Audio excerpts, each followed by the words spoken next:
Welcome to the Master Your Mix podcast, helping engineers, producers, and artists create professional recordings and mixes, even from home. I'm your host, Mike Indivina. Let's get started.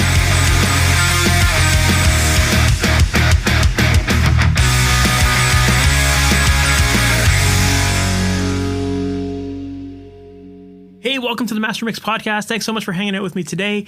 Today, I'm interviewing Dave Schiffman. And if you're not familiar with Dave, Dave is a Grammy winner and multi-platinum selling producer, mixer, and engineer who came up the ranks as Rick Rubin's engineer. And together they worked on a ton of amazing records, including Red Hot Chili Peppers' Californication record, System of a Down's Toxicity, and he's also worked on so many other amazing records that I absolutely love. Artists like Rage Against the Machine, Thrice, Weezer, Charlie XCX, Audioslave, Avenged Sevenfold, Anti-Flag, Powerman 5000. Like, the guy's really worked on so many records that you'll definitely know. And in this conversation, we have a great chat about working your way up the ranks of becoming an engineer or a producer in a bigger studio and getting to work with people like Rick Rubin and people that sometimes might seem unobtainable, right? But how do you get your foot in the door? What does it take to actually work your way into this industry? And Dave shares a lot of great advice in this episode about how to make yourself indispensable and how to prepare yourself so that when opportunities come up, you can actually take advantage of them and make yourself known and actually capitalize on those opportunities. So we definitely chat about how he was able to do that in his own career and get to the level of working with people like Rick Rubin. And we also talk a lot about his approach to working with artists and how to get the best performances out of them. And when I say performances, we're not just talking about the artists actually performing that part, but how do you get the gear to come into the equation? You know, how can the gear actually make for a better performance? And we definitely talk a lot about his personal approaches as well as the ways that he handled things while working with Rick Rubin so that the gear really did inspire people and so that they were able to capture those amazing performances that really stand the test of time. So we definitely get into that in this episode here. I think you're going to find this episode super fascinating. He's got a lot of great stories, a lot of great advice here. So you're going to definitely gain a lot from it. So with that said, let's just jump right into the episode. Dave Schiffman, thank you so much for being on the Master Mix podcast. How's it going? All right. Thanks. Great to be here. Thank you. Awesome. For people who might not know you or the music you've worked on or just your history in music, can you give us that story about how you got into music and engineering and all the cool stuff that you're working on these days?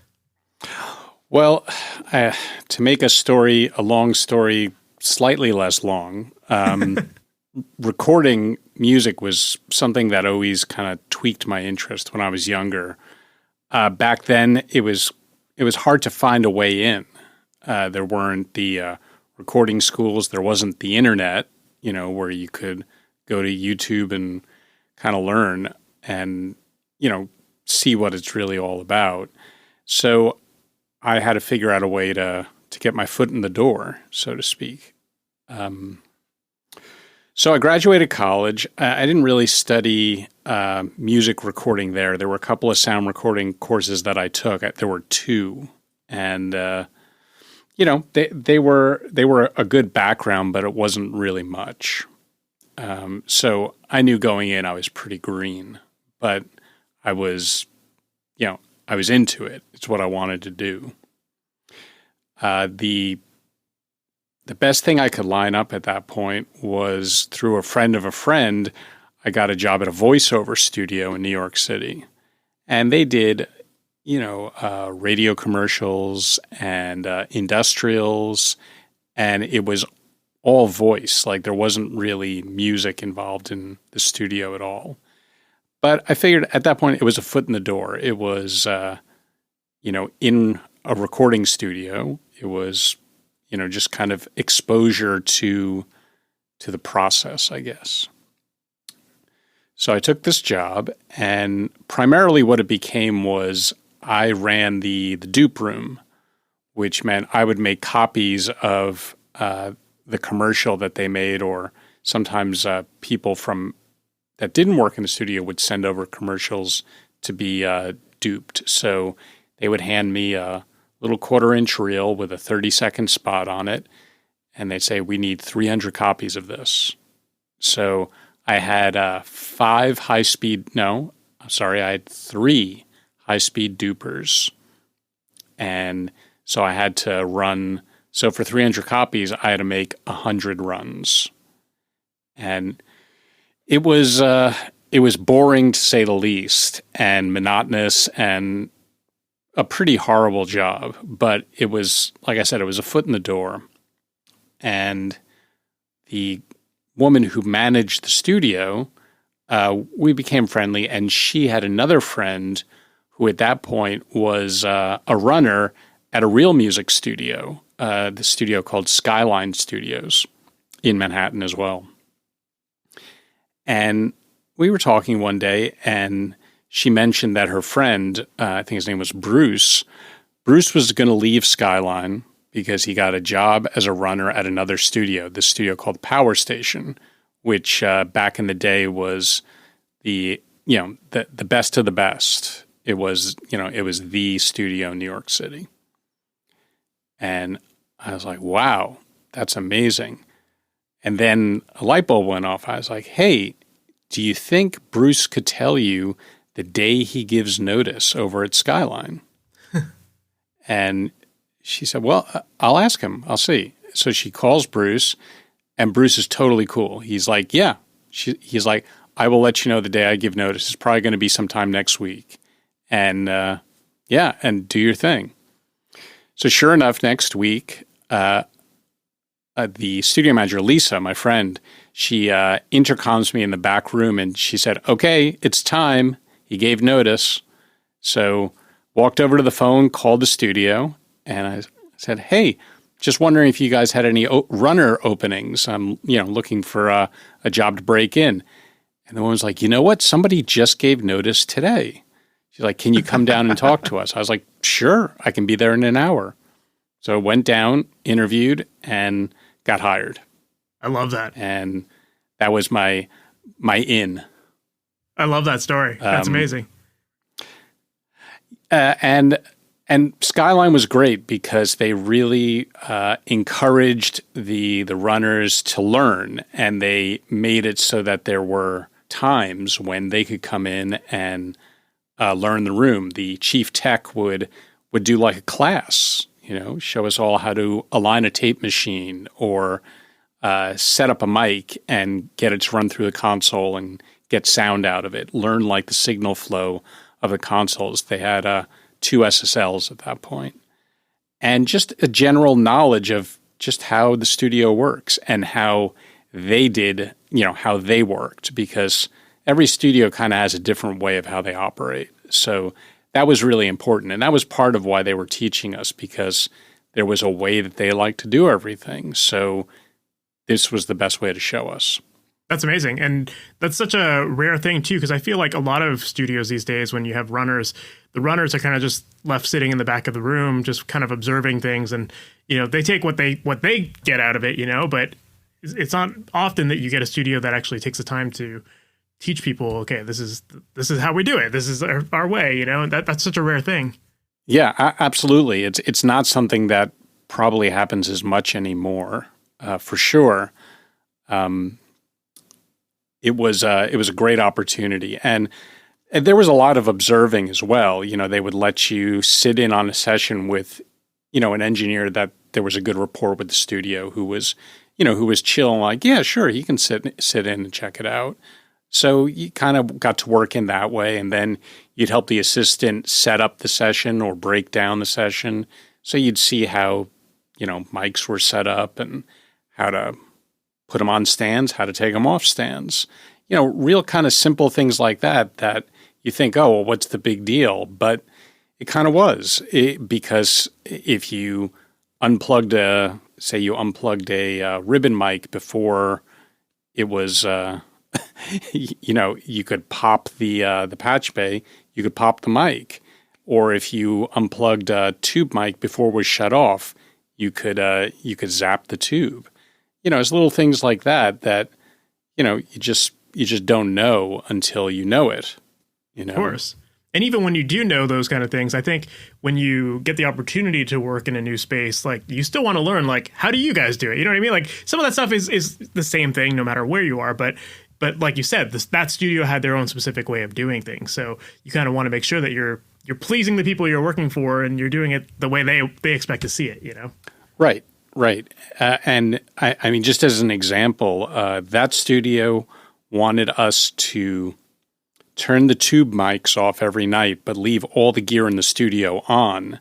And then a couple of years later, I moved out to LA, and I had a job at a great studio called Ocean Way, which was, again, one of the greatest studios in the world, and with a mic locker that nobody could match, and an amazing place to work.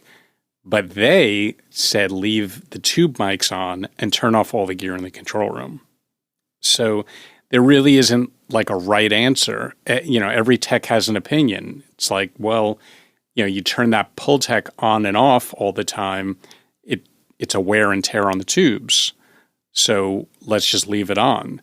And then another tech might be, well, the longer it stays off, the less wear. And, it's I don't know that there's a right answer. I think it's just more what, you feel better with, because both answers kind of make sense. Absolutely. And I mean, that's kind of the first lesson in the recording business in terms of subjectivity, because everything in this business is subjective. It is a artistic job, and everybody has a different approach. Everybody has a different ear. Everyone hears things differently. And, although that had nothing to do with listening or mixing, it was just an indicator of, okay, well, they do it this way and they do it this way. It's not an argument. It's not a take a stand or anything. It's just one way of doing it. Absolutely. I love that. Yeah, and it's so true, and it reminds me a lot of like one of my first days at a studio where I was talking with the head engineer, and he's like, "Oh, like what's your background?" And I said, "Oh, I just got out of audio college, whatever." And he's like, "Cool, forget everything you learned in audio college because we do it completely differently here." Yeah, exactly. And there is that thing where I remember when I was an assistant, I remember people coming in from recording schools, and some definitely got a better education than others, but the overreaching thing was that they just didn't have real-world experience, and real-world experience trumps school every time. I mean, I've seen resumes where somebody will say they are a professional at Pro Tools. What does that even mean? I don't know what that means. I wouldn't even consider myself a professional at Pro Tools. I think we all just kind of figure out the best way to use it, and we use it.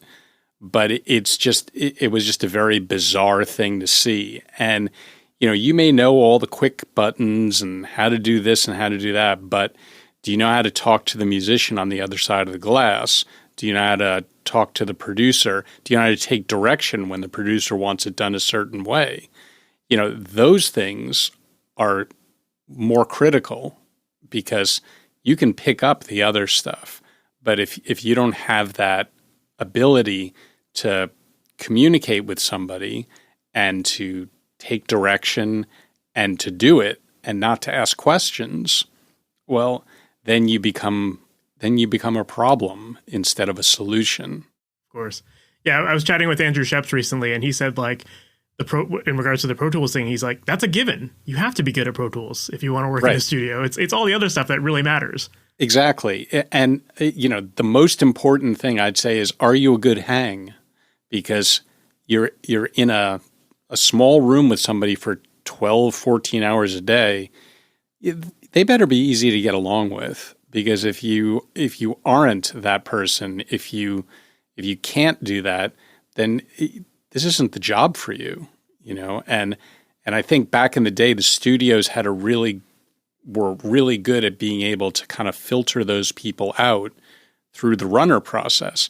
Because being a runner is kind of a shitty job. I mean, you're getting people food, you're cleaning toilets, you are the first one there, the last one to leave.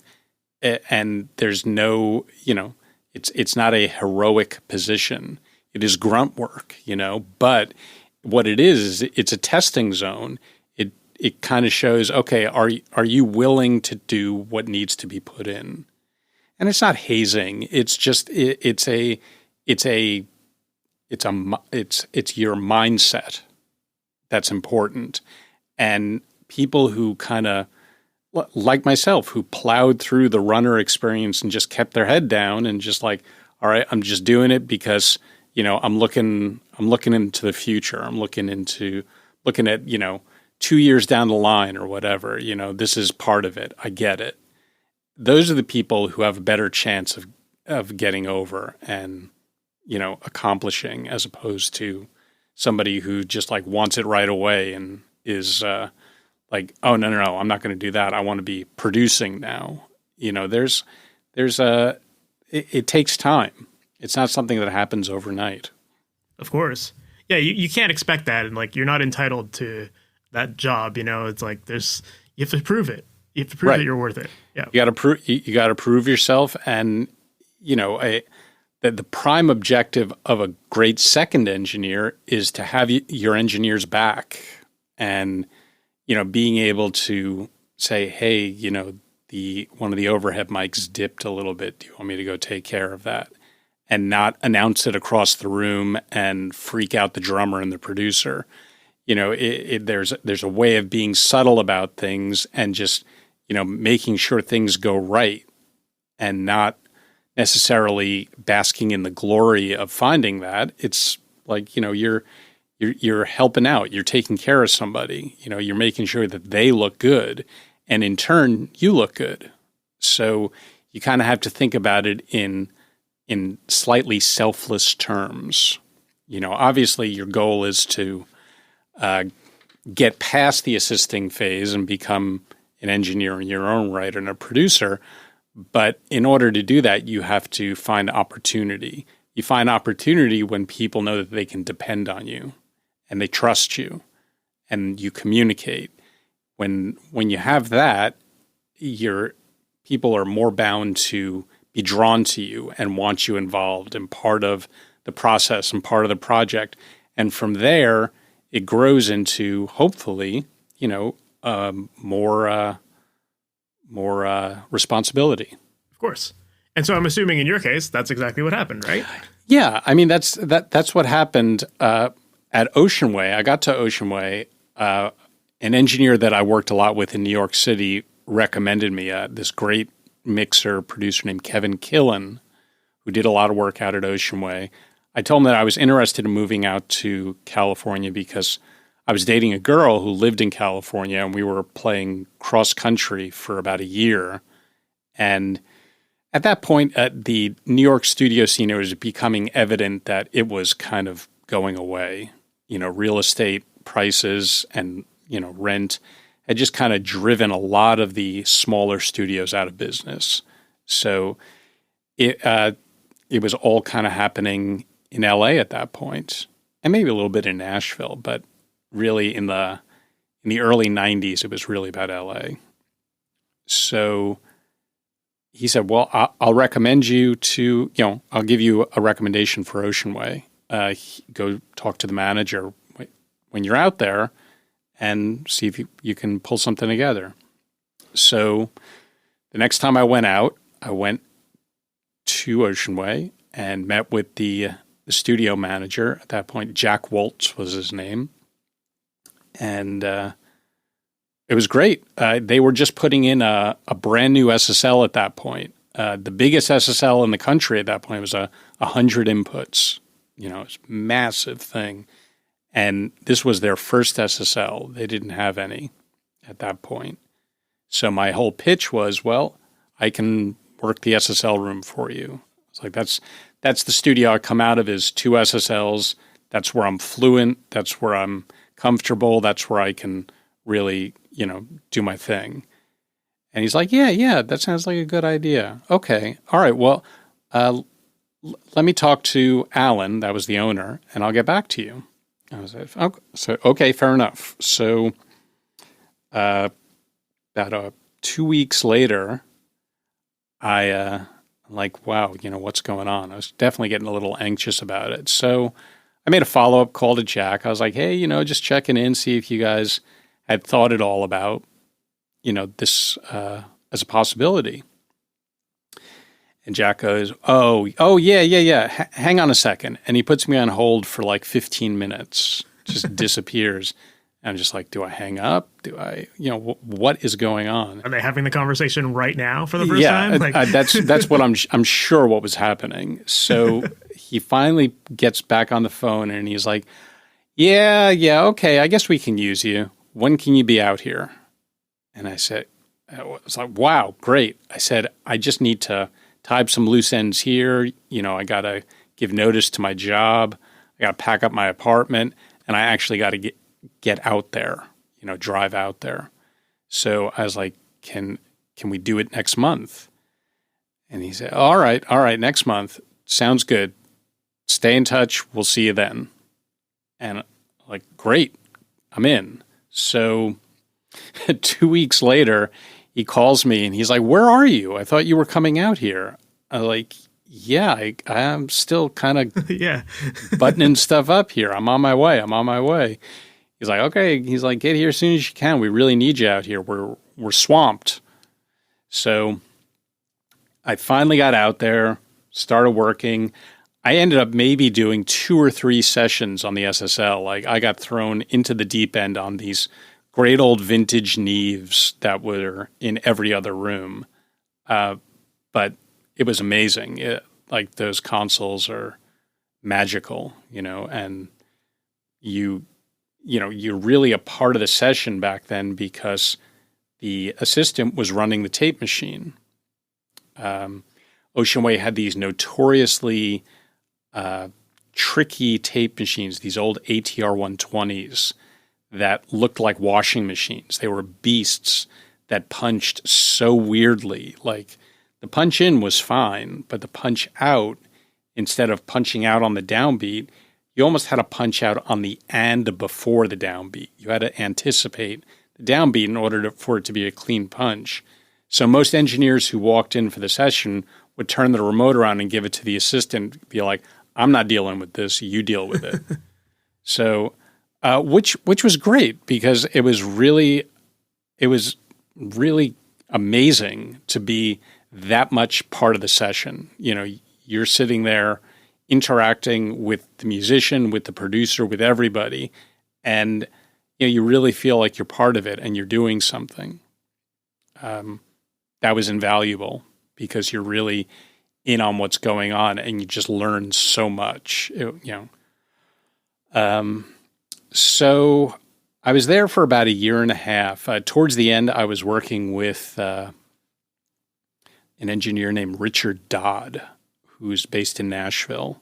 He was out working on Red Hot Chili Peppers record called One Hot Minute. That's the Chili Peppers record nobody really talks about. That's my favorite Chili Peppers record. Oh, that's funny. That's the one that Dave Navarro played guitar on. Well, that record was going pretty slowly. There were, issues just kind of getting the songs together and other stuff. And Richard had kind of had enough. We were working on vocals, and I think he had been out there for well over a month. And, he missed his family. He was ready to go back to Nashville. So he turns around and looks at me. He's like, you want to take over? And I was like, sure. I was like, if you're comfortable referring me, I would definitely take over. Absolutely. He said, okay, all right. I'll talk to Rick's assistant and hopefully we can get that going. I was like, amazing, great. So he's all set to leave the next day. He leaves. I don't get no phone call, nothing. And sure enough, another engineer strolls into the room. I was like, okay, well, I guess that didn't work. And this was another engineer from out of town. I think he was from Vancouver. And came in, who shall remain nameless. But this guy really thought his shit didn't stink. He came in with an attitude. And, at that point, I dealt with plenty of engineers who kind of had, an attitude. And I was like, all right, man, all good.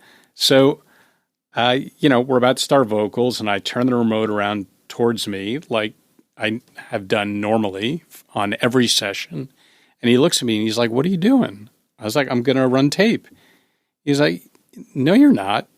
I'm running tape." I was like, "Okay, you can run tape." I turned the remote around. It was a very weird remote. It was all plasma and very finicky, and it would do stuff without you wanting it to sometimes. So you really had to pay attention. And all the assistants had put in like you could put in presets. So we all had our little presets that would make it kind of a little more bulletproof, but it was never bulletproof. Like you could mess up on this machine so easily. And so I was like, okay, no problem. So I turned it around. I was like, hey, let me just show you a couple of shortcuts that'll help you kind of get through this remote because it's a little tricky. And he looks at me, he goes, I think I know how to run a tape remote.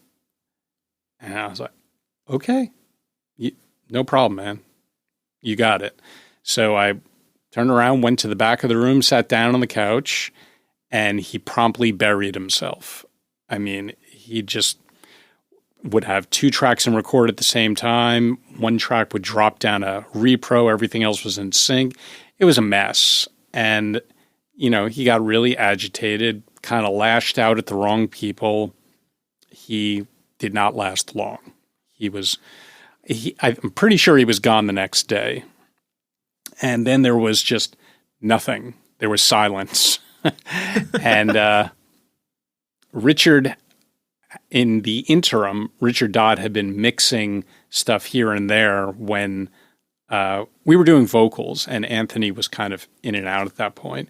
So on days where Anthony didn't show up, Rick would have him mix a song. Oh, can you do a remix of this? We need a single mix of this. We need an edit for this. So he would just throw stuff at Richard, and Richard would do it. So there I was sitting in an empty room, and there was a song that needed to be mixed for a band called the Jayhawks. Cool, like Americana band from the early 90s. And so I was like, all right, screw it. I'll mix it. So I sat down at the console and mixed the song, spent the whole day on it. And at that point, Rick was running, I think, all 3 rooms at Ocean Way at the same time with 3 different records. He was down the hall I was in Studio 3. He was down the hall in Studio 2 with Danzig. And he was in another room, I think it was with Slayer, but I'm not 100% on the third room.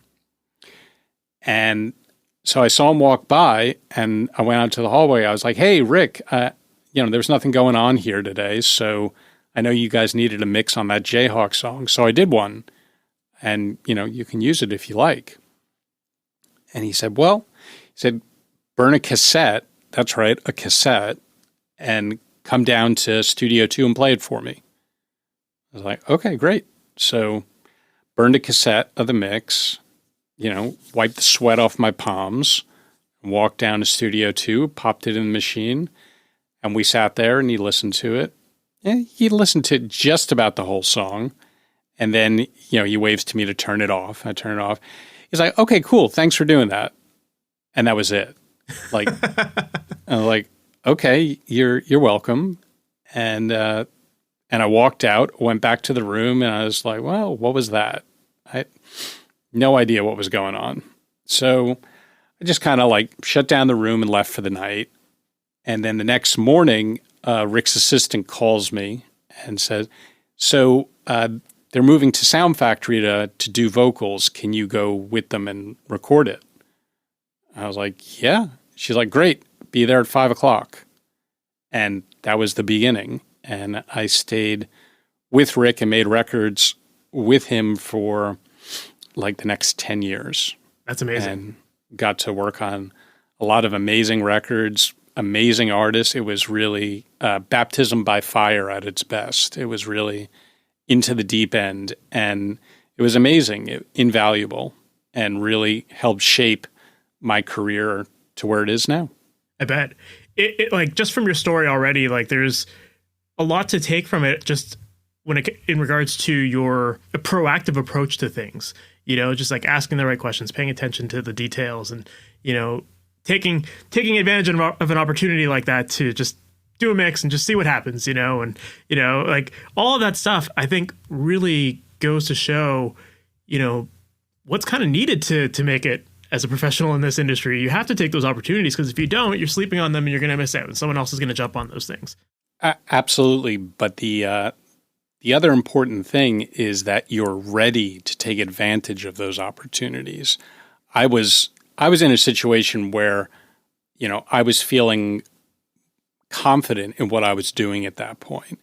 And having the opportunity is one thing, but being able to back it up is another. And that's really important. So having your skills together, having your critical listening together, and being able to do that stuff before you actually volunteer your services is a better way to kind of get in the door than to just be like, well, I had no idea what I was doing, but I was going to mix it anyway. Because then you become this lunatic who dropped a mix on the producer that sounded insane, that was horrible. And that follows you. So, that it definitely was a moment of luck for me, but I was ready for it.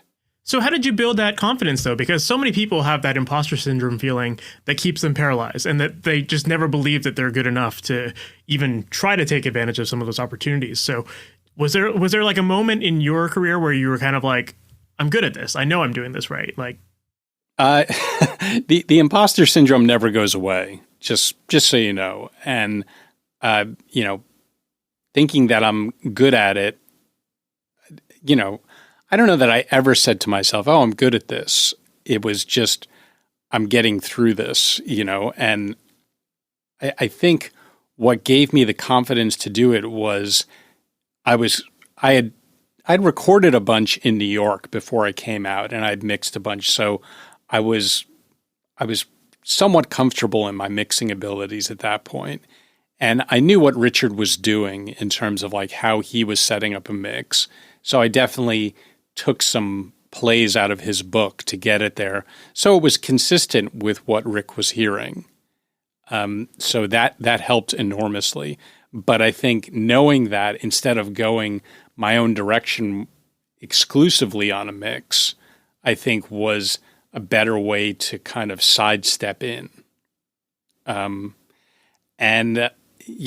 was kind of at the point where I was like, what the fuck? I have nothing to lose at this point other than him saying he doesn't like the mix, and I'm back to where I am anyway.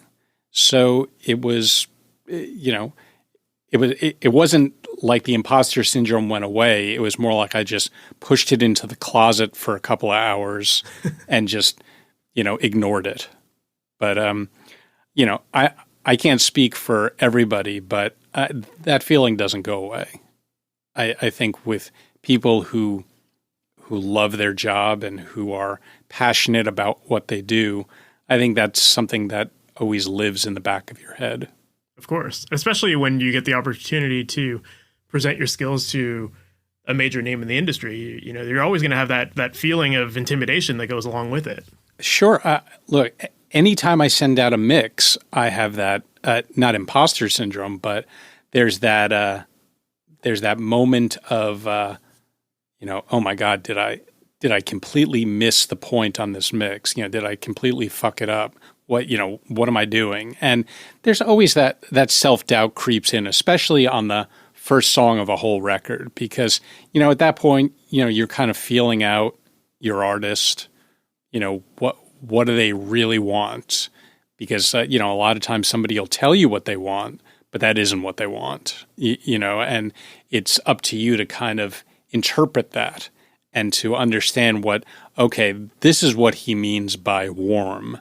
This is what he means by dry. These are all like adjectives that people will use, but they use them differently.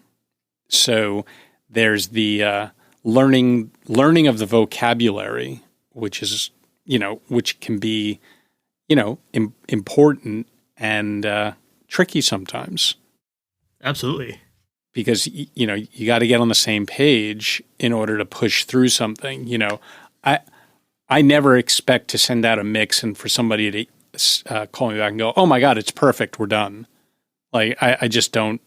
That just isn't realistic, And if somebody did that, I would immediately question what was going on, because it's not that the mix is broken. It's just that, like I said before, it's subjective, and everybody hears things differently. So your idea of a loud snare is not somebody else's idea of a loud snare. It's all semantics, and it's like getting your arms around that and being able to address it in a way that you still feel is tasteful and appropriate for the mix, but you've also managed to make your artist happy. Of course. Yeah, it's interesting because, Rick Rubin is kind of known as being one of those types of producers that isn't always attending the complete session, and sometimes he's not there. So in situations like that, as the engineer, how do you approach the engineering side of things so that you're ensuring that the things you're doing align with his vision of what those sounds should be and that kind of thing? Because you're making some important decisions, miking things and, getting tones and all that stuff, and that can drastically affect the album.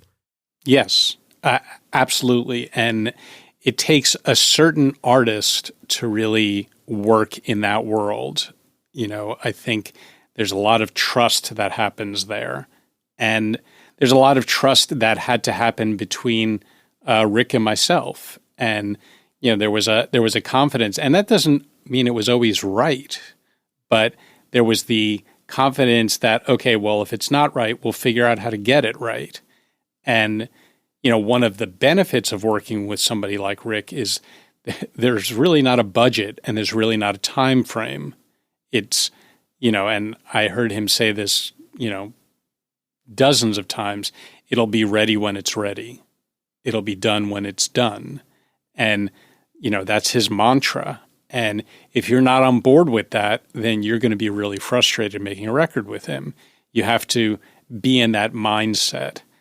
And I think artists who did do that really flourished and really, prospered from his style.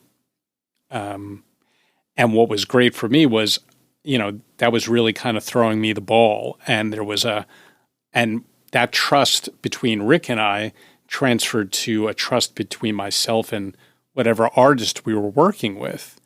And that's an amazing feeling to know that, this artist knows you have their back and, you're working together to make it sound the best it can be. And, do you think Rick will like this? That was always the $64,000 question. Well, is Rick going to like this? And sometimes it was like, well, I don't think he's going to be down with this because, it's a little too roomy or it's a little blah, blah, blah, whatever. And, you had to figure out a way to be delicate about it and diplomatic about it, but to try and get behind something that was more, that I thought might be more in Rick's head. And look, sometimes I was completely off and it was the other direction, but it's all part of the process, and, part of the process is making the mistake or missing, because sometimes it's a journey. Sometimes you go completely around 360 degrees and you're back to where you started. But that's part of the process. It's like, well, no, this mic sounds great, but what about that mic? Oh, that mic sounds great. What about that mic pre? And it turns into a whole, taste test, which can really blow your brains out. That gets really crazy. And, I don't want to say 9 times out of 10, but a good portion of the time, it ends up back where your instinct led you in the first place. I mean, on the Audio Slave record I did with Rick, obviously Chris Cornell's vocal sound was super important. And when he was singing with the band while we were tracking, just doing scratch vocals, I set him up with an old AKG C12 through a Neve mic pre a 1073 with an 1176, and sounded like Chris. kind of hard to mess that up. And that was what we used for all of the tracking. And then it came time for Chris to start doing vocals proper. So, of course, we brought in every mic known to man, every mic pre-known to man, and every compressor. And it was every combination. It was, it went for days just looking for this perfect combination that was just going to kind of make it work perfectly. And at the end of the day, where we ended up? C12, 1073, 1176. Amazing. I love that. But I love that you guys saw that whole process through to just figure out what really made the biggest difference. And you said it took 3 days to get there, but how awesome is that in the end you realize, hey, maybe I do know what I'm doing. Well, it's that, and it's also, part of the education is those 3 days is learning like, oh, that's what that mic does. Oh, well, this is what that's, it's you get to absorb all of this information. And look, sometimes it's a bit much. To work on a vocal sound for 3 days, that doesn't happen anymore unless you're in a room with somebody like Rick. Usually it's like, all right, let's go. We got to get vocals. We're going to try these 3 mics. You're going to sing the verse and chorus on all 3 of these mics, and we're going to pick. And usually it's pretty self-evident at that point which mic is the right one. And usually I'm on the same page as the artist. Every once in a while there'll be a difference of opinion. But at the end of the day, what I found is that the mic that makes the singer the most comfortable with what he or she is hearing in their earphones is the right mic.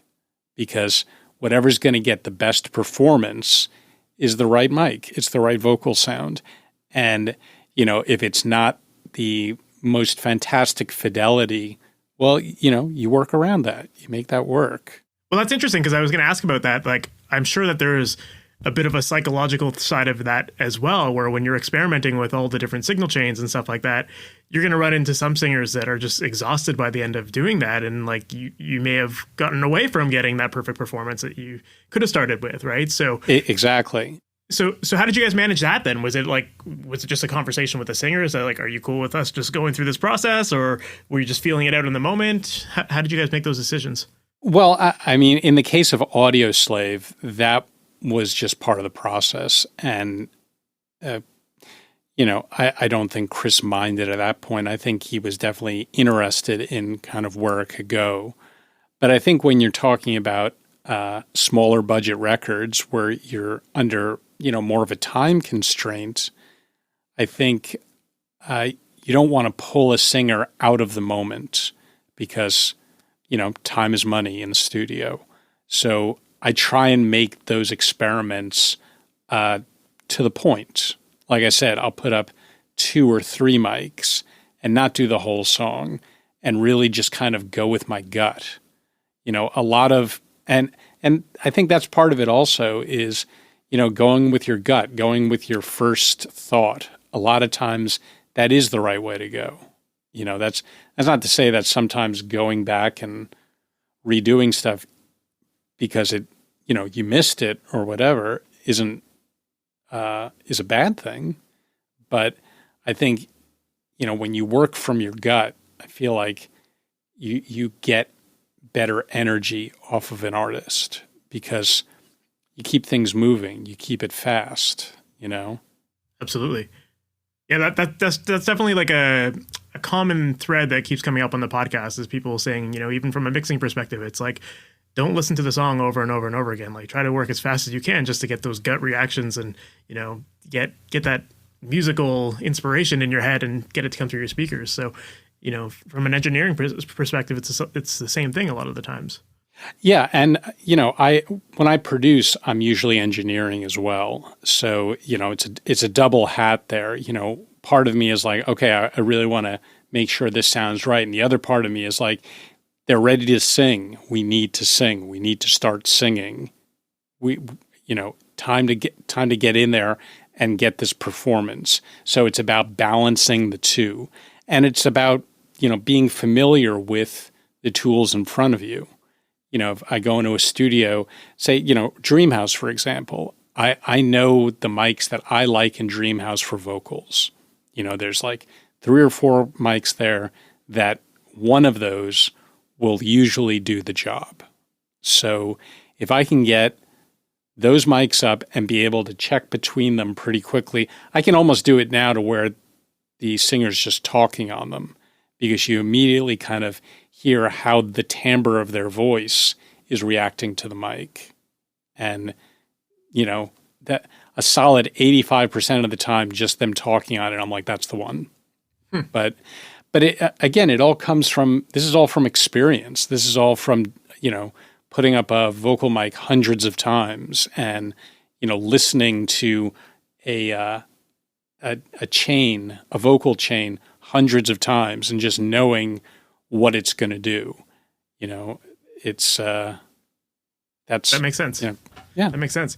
It's interesting that you said that bands working with Rick, like the common thread or that philosophy you guys had was like, it'll be done when it's done.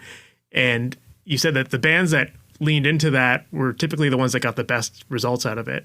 So for those bands that it did take a while, what was occupying most of that time? Like, was it the technical side of things? Was it the songwriting? Like, what is that magic that I think Rick is known for?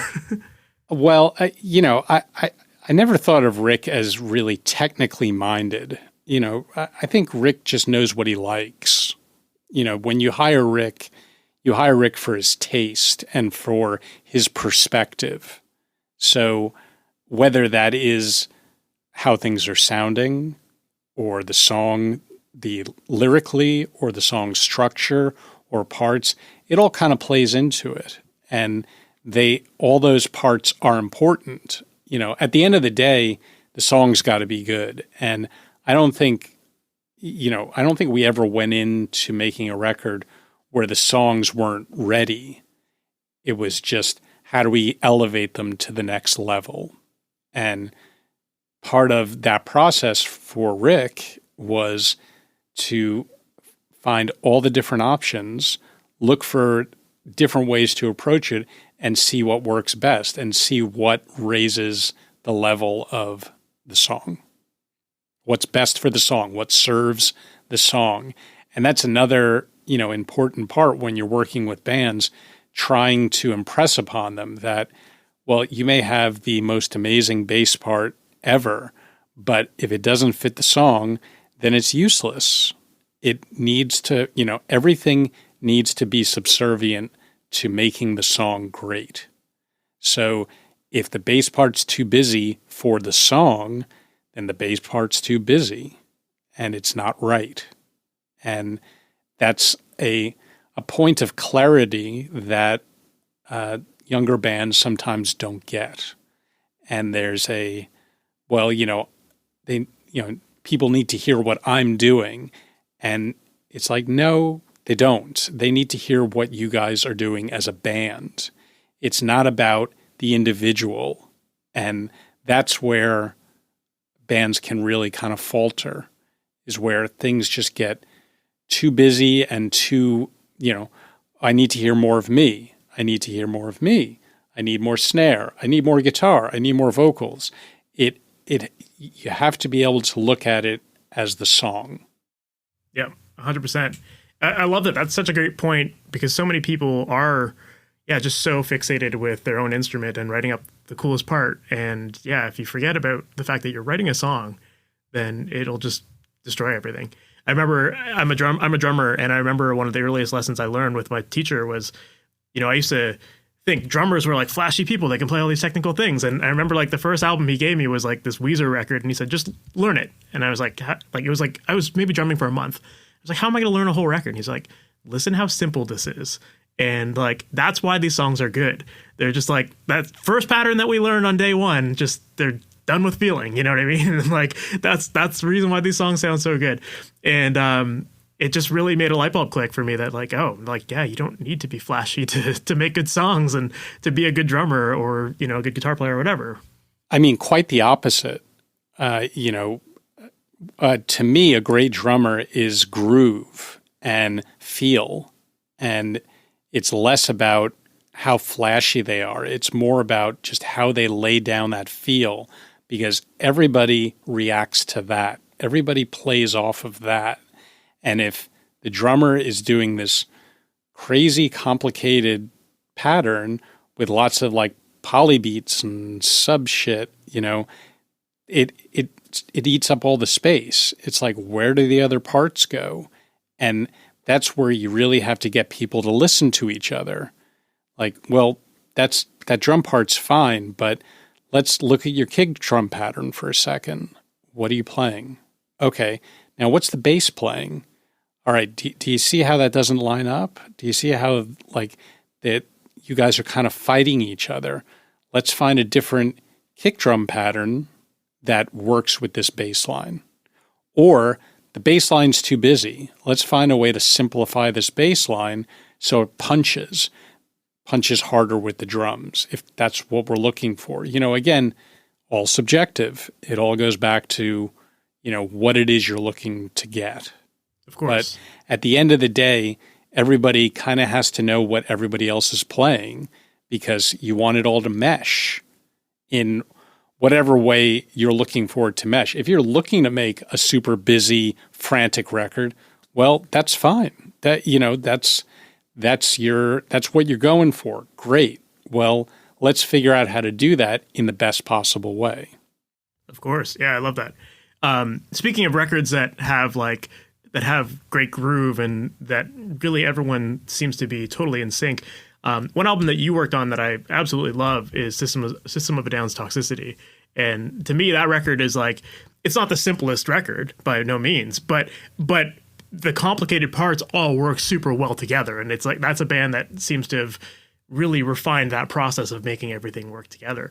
I'm curious to know, like, do you happen to have any stories of working with that band that you might be able to share? Well, I will say that those songs going into the studio were done. They knew exactly how they were played. Everybody knew their part, and everybody knew how it all meshed together. So making that record was really about sonics and performance. And it was it was interesting. I definitely had fun making the record, and they're great guys, but it was intense.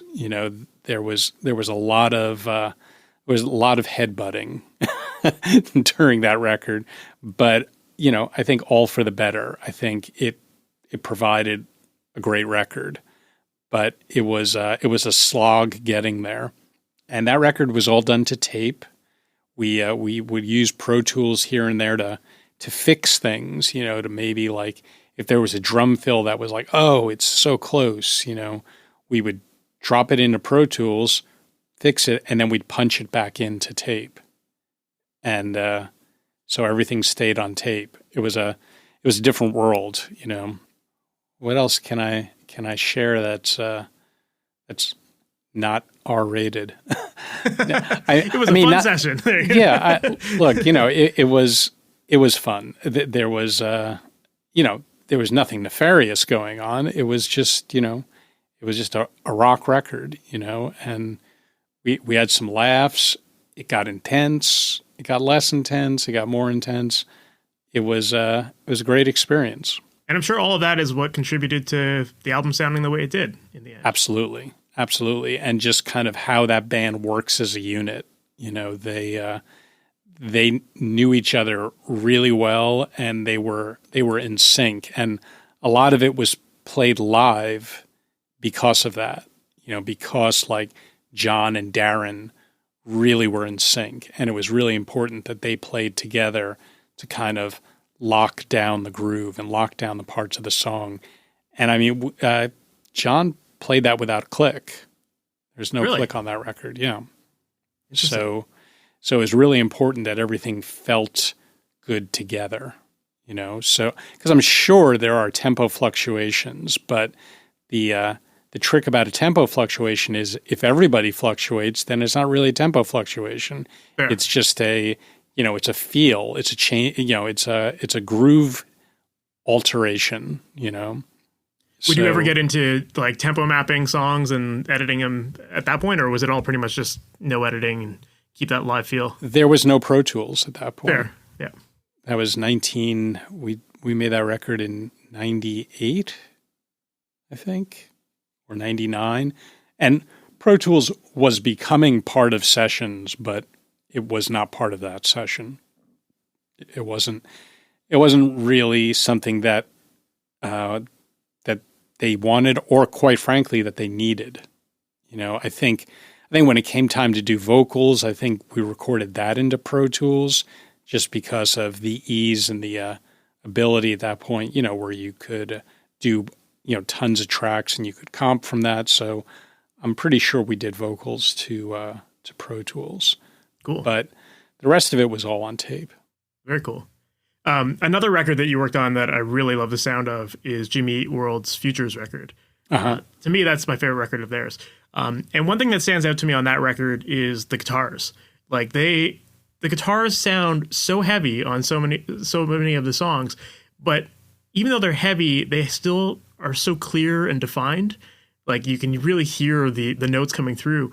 And so I'm curious to know, like, what is your typical approach to recording guitars and getting like great tones and getting that clarity out?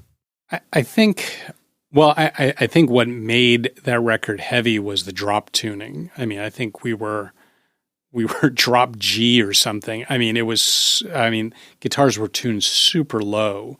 So that definitely made everything hit a little harder. It also made tuning a nightmare, honestly. Like that record was, oh my God, just that definitely was our, the albatross on our neck was getting the guitars to stay in tune. But I think what I've learned over the years is even for heavy records, it's really important that, if you're punching an amp really hard, like if you've got the volume cranked up, I don't know that I want a distortion pedal on top of that. And if I'm running a distortion pedal, then I'm not running the amp quite as hot, I think you need to pick and choose where your drive comes from and kind of balancing between the two, looking for the tonality out of the amp and out of the guitar, as well as the weight, and a lot of times what I'll do is I'll double track a cleaner guitar that is really kind of super clear, and that stacks in with, a heavier, more, driven, distorted sound. And, stacking guitars is great. It can definitely give you impact, but if you have 6 guitars all playing the same exact thing, to me, it kind of turns into white noise. Mm-hmm. You're losing bigness. You're losing punch. I think you lose detail. So if you are going to stack guitars, or when I stack guitars, I try and alter the part on each guitar, or change the tuning, or change the guitar, or change the amp sound. Because I think when you carve out and change the sounds and get them to snap together, then you're talking about a big guitar sound. For sure. Like where you have like maybe a baritone in there, or you have a guitar set up in Nashville tuning and you're using that. Or if you're having the guitar player invert the chords in such a way so that, he's playing them in a different place on the fretboard, or we're capoing the guitar. So it just sounds different. It just reacts to the amp differently. And that gives you like separation. That gives you detail. That brings back detail. That's very cool. It's interesting that you said that sometimes when you have that heavier tone, you'll go in and layer a cleaner guitar on top of that.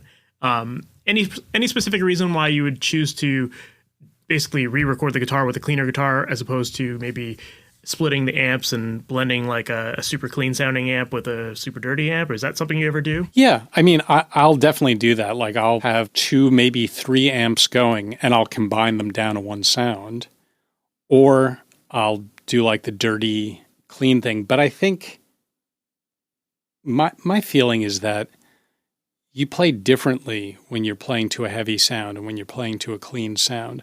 I think you attack the guitar differently because it responds differently because it's not as driven. So maybe you're playing harder, and when it's a super heavy tone and super gained up, you're not playing as heavy. So, I think your guitar player is going to hit into their guitar in a different way depending on the tonality that you're getting from the amp. That makes sense. That's why I like when I'm doing guitars, I'd rather guitar players use their pedals and I'd not do the pedals afterwards, because I think that really affects how you play. If you're playing and you want a delay on the guitar, well, let's set up the delay on the guitar and make it work, because I think you're going to play differently. You're going to react differently. So that's I think that's critical to a good guitar performance.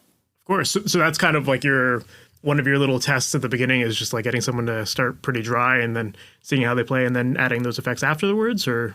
No, I think what I'll do is when we're starting guitars in earnest, like as an overdub, my first thought is, okay, well, why don't you set up how you normally set up?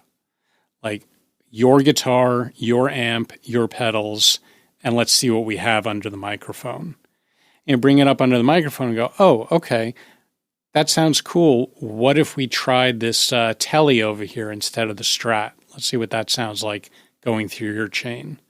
All right, that's interesting. Okay, maybe this 335. Let's see. It's a rhythm part we're doing. Okay, so 335 could be cool. All right, like we're driving it pretty hard. Can we try pulling back the amp a little bit?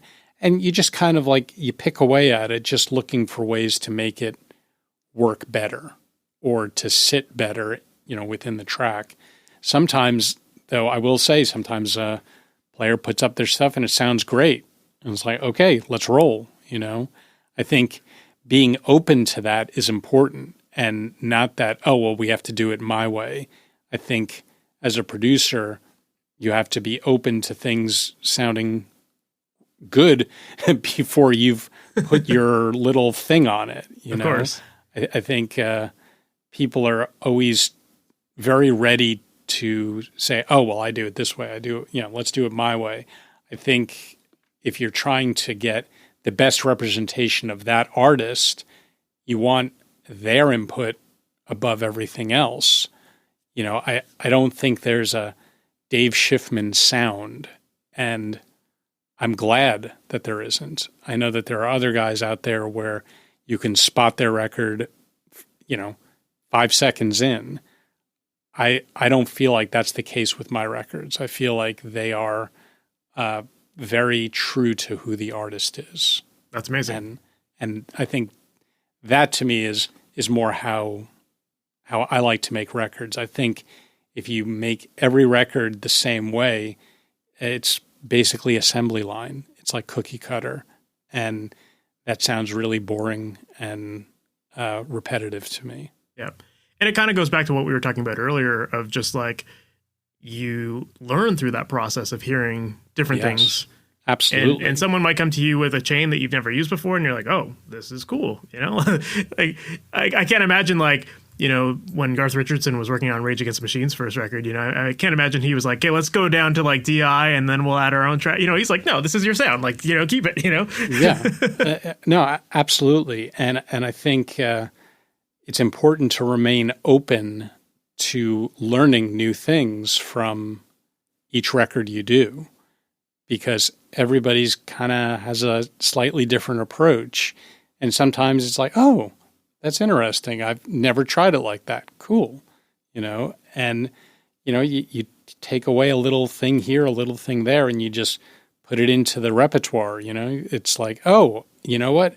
We were trying to get that on this other record and we did this instead, and it's just like, it's always, you're always learning. And I think it's important to always kind of leave that door open and not get super set in your ways. I think, it's like they do in F1 racing. They're always looking for ways to tweak that car to get the most out of it, and I think it's the same with making records. You're always looking for a little tweak here, a little tweak there to get the most out of your sounds or the most out of the mix.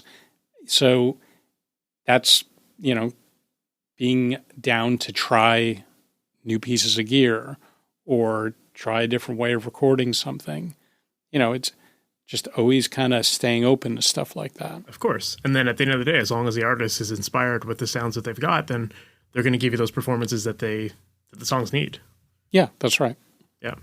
One thing that I wanted to ask you about was that when I was looking at your credits on AllMusic, one thing I noticed was that a lot of your credits are for engineering only. And I feel like these days, budgets are getting smaller and smaller, and you kind of alluded to this earlier, but as budgets are getting smaller and smaller, engineers are having to take on more of the production roles where they're doing the producing, the engineering, the editing, the mixing, all that kind of stuff. Yeah. So I'm curious to know, how have you found the role of engineer? How has the role of being an engineer changed for you personally over the years? Has it changed at all? Or when you're doing these engineering only sessions? When I'm doing the engineer only sessions, which I still do on occasion, I really enjoy them because there's a certain freedom to that where I'm able to kind of go down the rabbit hole, so to speak, depending on the producer's willingness and patience for that, and kind of learn stuff. And it's great to be over the shoulder of somebody else doing what I do because, again, you learn different things. And it's definitely different. I mean, it's not as much work. I mean, when you're producing, engineering at the same time, you're keeping your eye on a bunch of stuff at the same time. So there's a lot more riding on what you're doing. Whereas if you're just engineering, well, you're pretty much just focusing on what you're recording. Mm-hmm. And that's what you're there for. So when you're producing and engineering, you're kind of doing that and you're working with the band and helping with performances and helping with parts and, just being a producer. Mm-hmm. So, yeah, it's more work for less money. What advice would you give to someone who's maybe wanting to make a career out of engineering, but they don't necessarily want to go down the production route as well? Well, I think... Is that even possible these days? I think it is, but it's I think it's a different route. I think if you're looking to be, someone's engineer, I think the first thing you have to be is a great editor, because that's where a producer is probably going to lean on you more than anything else is, to go in and clean stuff up or, if you're creating something within Pro Tools to be able to do stuff like that, to chop up drums or to chop up a guitar part and be able to put it together in a way that is pleasing to whoever you're doing it for.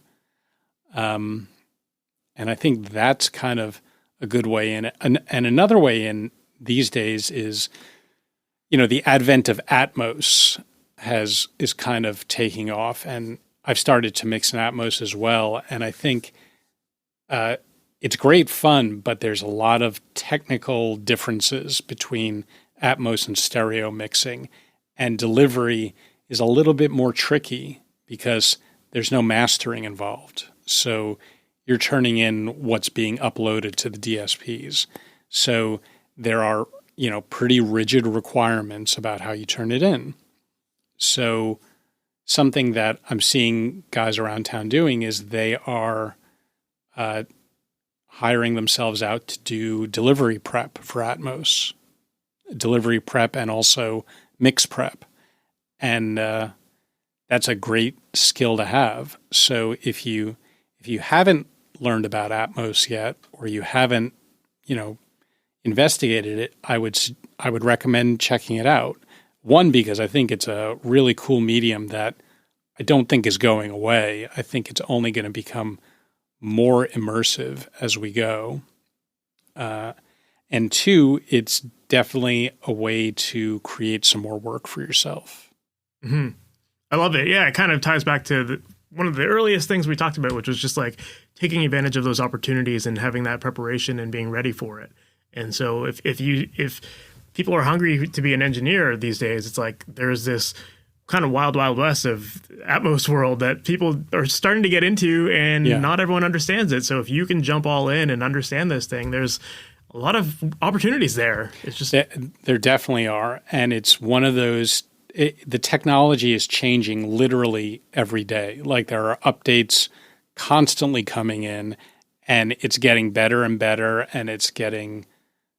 I don't think it's getting more complicated, but there's just lots of things to kind of wrap your head around. Of course. So if you're somebody who can be detail oriented and, excited about a new technology like that, then, it's something worth looking into for sure. Of course. Yeah, I find the whole Atmos world very interesting because it's, it's starting to become more and more people are talking about it on this podcast. And it's one of those areas that I haven't personally explored, but I know that there is a lot of opportunity there if you jump all in and you understand it. I'm curious to know what the future will hold. And you're one of the few people I believe that I've had on the podcast who said that you don't think it's going away anytime soon. So I'm curious to know, why do you feel that way? Well, I'm sure Andrew Sheps said the same. He better. I mean, he's like he's Mr. Atmos.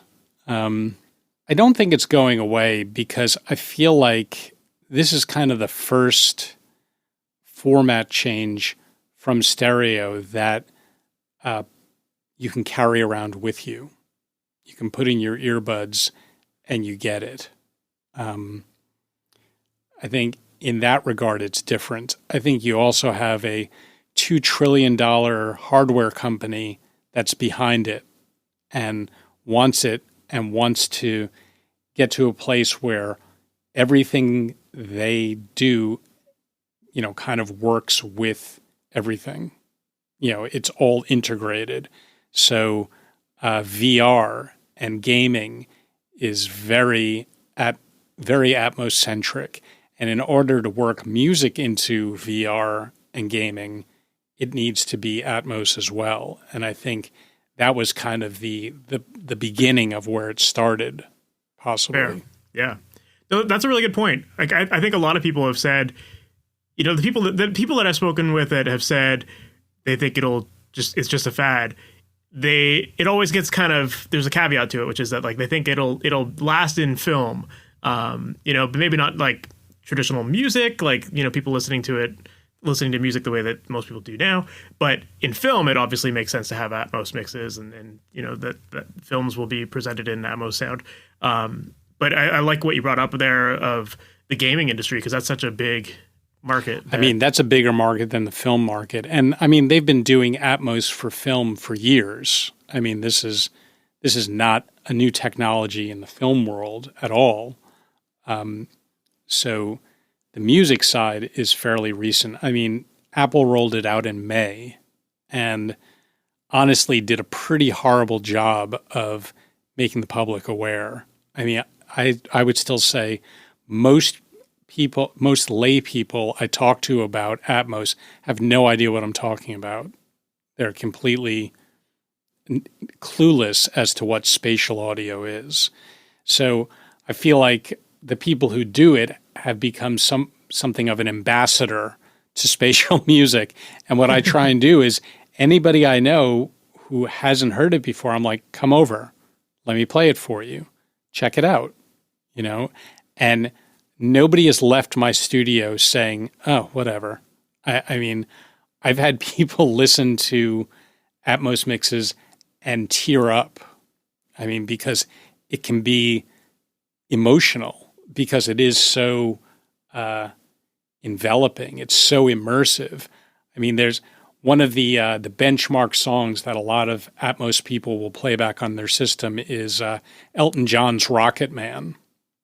And it really kind of explains what this is all about. You listen to Rocket Man and you get it. It just, I think it was Greg Penny who did that mix. He nailed it. And emotionally, sonically, everything, it's all there. And you just hear that song in a different way, but not in a way that's like crazy different. It kind of feels like this is how it was supposed to sound all along. Interesting. And I think, right now, Atmos, there's a bit of a gimmick to it. And I think there's the rush to make things move all over the room. Oh, look, I can make it pan over your head. Isn't that cool? And I think we're still kind of in that world right now where, stereo was, 60 years ago. And, you listen to early Led Zeppelin records and Jimi Hendrix, and they're panning stuff left and right like crazy. And because this is a new technology, it's like this is something they can do. Wow, cool. So I think we might still be in that world of Atmos right now. And I think the next phase is when people start to think 3D when they're making records and not after the fact. When you start miking things with the idea of like, okay, well, I'm going to want ambience behind this when I'm putting it in the speakers. So I'm going to have some mics behind the guitar amp. Mm-hmm. It's just trying to think like that and trying to meld it into your production is where it needs to go next. Interesting. Yeah, that's a really good point. And yeah, like what you said there about, like listening to the early Hendrix records and stuff like that, where you're hearing stuff bouncing between speakers. It's almost like, with the new technology, we don't have a standard sound that we're used to hearing. So people are more willing to experiment, and it kind of does sound a little bit gimmicky, right? But I think that as more and more mixes start to come out in Atmos, we're going to start to hear, okay, this is kind of the usual thing that you have in the back with your, back of the mix or on the sides and that kind of thing. And I think that will help to kind of not standardize Atmos, but it'll kind of make things a little bit more less gimmicky, I guess. Yes, for sure. But I also think, there is an appropriateness to it. I think, there are certain styles of music that lend themselves more to things jumping around in a stereo or in the Atmos, what's the word?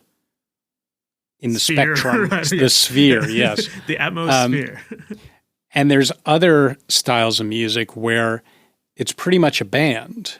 So do you want a guitar like moving all over the place? Do you really want, the singer to be bouncing off the ceiling? No, not necessarily. Like, is that adding to the song? I think that's kind of taking away from the song. And again, it's all subjective, and it really all depends on what the artist sends you and you're mixing. But I find for stuff that's really band oriented, what you're looking to do is create a 3D plane. So, if the singer is in front of you, maybe they're a couple steps closer to you than at the speaker. Maybe the cymbals are a little bit higher than the drum kit. Maybe the guitars are panned off to the sides, and then when the double comes in, it's more forward and lower, or what? It's just figuring out ways to make it so that it envelops you more, but it doesn't distract from the song. And I think that's where we need to be headed in order to make this more of a normalized medium. And I think also the hardware companies need to get on the ball and start creating more Atmos-friendly things where, I think what we need is a hardware where it's like 4 pods that you drop around you in your room, and you link it up to your phone, and poof, you've got Atmos. I think something like that needs to happen, and it's got to be at a price point that makes sense. It's like something that's going to go in a dorm room or, in a kid's room. That's where it has to push towards. So it's early days, and I think everyone's still kind of finding their way. But, is it I certainly hope it's not a fad.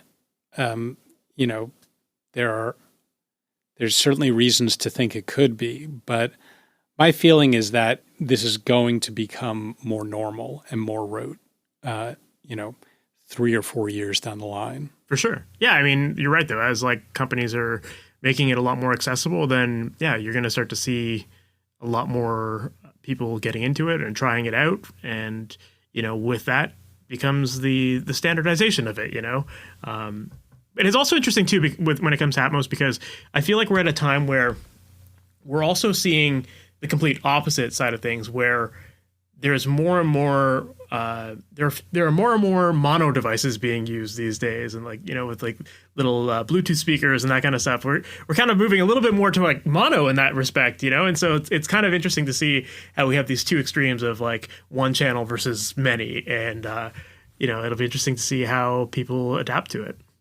Yeah, Amazon has an Atmos cone that is literally one thing, and it will play back Atmos, and you actually hear it. I mean, it's able to shoot the sound all over the room, and it works.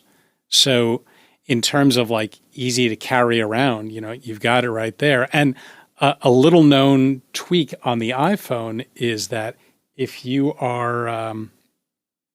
play back Atmos without earphones in, and you hold the phone on its side, you will actually hear Atmos. It's not going to be a great version, but you'll hear stuff go behind you and stuff go up. It's pretty crazy if you think about it. It's like those little speakers do make it happen. So I think on that alone, it shows the possibility is there to make it compact and to where everybody's able to have it. It's there. It's just a matter of, companies getting on board and doing it. Absolutely. I love it. Yeah. I'm very interested to see where the future goes with this. And, I think it's great.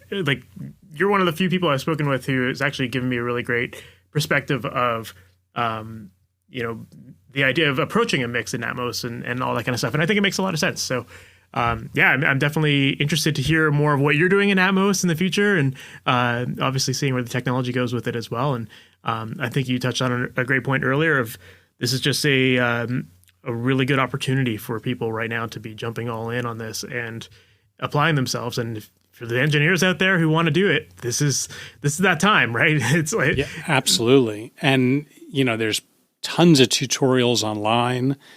You can download the Dolby Render. I think there's a 90-day free trial. It works with Pro Tools. It works with Logic. It works with, Nuendo. And I think there's one other format. Logic, it's the most... It's most integrated. All the plugins and everything are right there. Well, Logic, because Apple owns it, it's all integrated, and you're able to hear pretty accurately what it's going to sound like on iTunes with Logic. Pro Tools is pretty well integrated also. It's a little bit of fumbling around, and hearing a reference back is not quite as pleasing, I guess. But there is a way, if you have Logic as well, there's a way where you can monitor your Pro Tools through Logic, and you can hear a spatial mix. Something I haven't set up yet, but I am planning to at some point. Awesome. Well, Dave, I don't want to take up too much more of your time. Thank you for taking the time to do this, and I think that you shared a lot of great insight into both your career and just your processes, and shared some awesome stories. I know people are going to learn a lot from this episode. So I just want to say thank you for doing this. Really appreciate it. Yeah, my pleasure. Thanks for having me. If people want to learn more about you or follow you online, what's the best way for them to do that?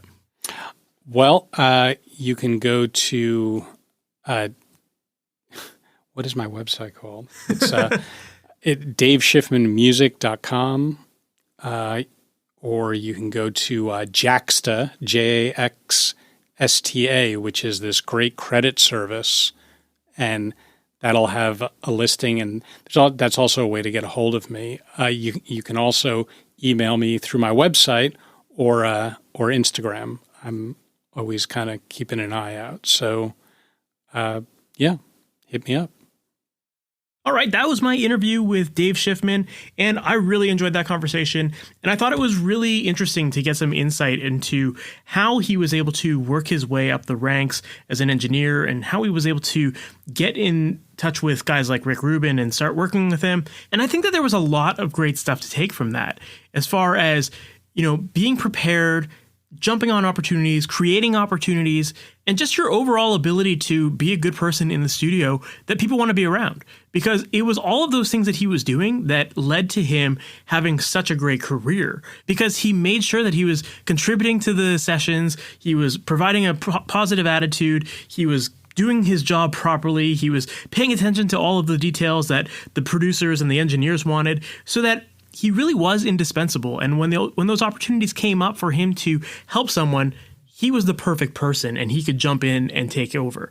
So I really think it says a lot about how to work your way up the ranks as an engineer in this business. And I also like the fact that we did touch on the idea of imposter syndrome and how sometimes that can get in the way of you feeling like you can jump on these opportunities or that you can create these opportunities. But I love hearing how he dealt with it throughout his whole career. And I think that there's a lot that you can take from that and apply it to your own career as well. So yeah, that was a lot of fun. I really enjoyed that, and I hope that you did too. And if you did, make sure to subscribe to the podcast. That way you're notified about all new episodes as they go live each and every Wednesday morning. And also make sure to visit MasterYourMix.com. That is a website where I help out musicians with creating pro-sounding recordings from their home studio. And on that website, there are so many great resources that you're definitely going to want to check out. And the first thing that I'll direct your attention to is a book that I wrote called The Mixing Mindset. And inside this book, I break down the process of mixing so that you know exactly what steps to be taking, what to be listening for, how to use the tools, how to dial in the settings. That way you have a clear process to follow instead of feeling completely scatterbrained throughout the whole process. So definitely make sure to check that out. It's called The Mixing Mindset, and that is available at MasterYourMix.com. So with that said, we've reached the end of the episode. I hope that you enjoyed that, and I can't wait to chat with you in the next one. We'll talk soon. Have a good one. Thanks for listening to the Master Your Mix podcast. To have your questions answered, submit your questions to questions@MasterYourMix.com. Please go to iTunes and subscribe and leave a review. And for more information on how you can improve your mixes, visit MasterYourMix.com.